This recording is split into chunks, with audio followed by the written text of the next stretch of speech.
வணக்கம், நான் உங்கள் தமிழரசன் திருமலிங்கம். இது நெடுஞ்சாலை FM 90.infinity வழங்கும் நெடுஞ்சாலை ஓரம் அதிகாலை நேரம். அங்கே சிரிப்பவர்கள் சிரிக்கட்டும், அது ஆணவ சிரிப்பு. இங்கே நீ சிரிக்கும் புன் சிரிப்போ ஆனந்த சிரிப்பு.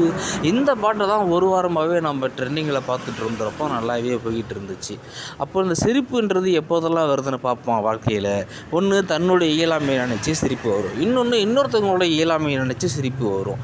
இப்போது தமிழ், கணக்கு, இங்கிலீஷு, சயின்ஸு, சோசியல் சயின்ஸு இந்த மாதிரி 5 பாடப்பிரிவு இருக்குன்னு வச்சுக்கோங்களேன். அதில் 4த்துலேயும் பாஸ் ஆகிட்டு தமிழில் ஃபெயில் ஆகிட்டான் அப்படின்னா அவனை பார்த்து ஒரு 5 பேர் சேர்ந்துட்டு என்ன சொல்லுவாங்க, அவனோட இயலாமையை பார்த்து சிரிப்பாங்க. மச்சான் அவனை பாரு மச்சான், எல்லாத்துலேயுமே பாஸ் ஆகிட்டான், போய் தமிழில் ஃபெயிலாக இருக்கான் மச்சான் அப்படிம்பாங்க.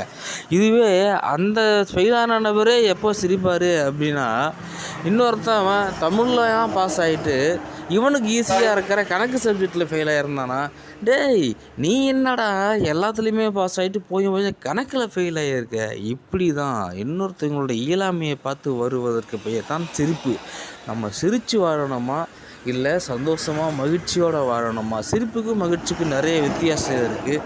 ஸோ சிரிப்பு அப்படின்றது நகைச்சுவை அப்படின்னு நம்ம எடுத்துக்க முடியுமானா கண்டிப்பாக அப்படி நம்ம எடுத்துக்க முடியாது.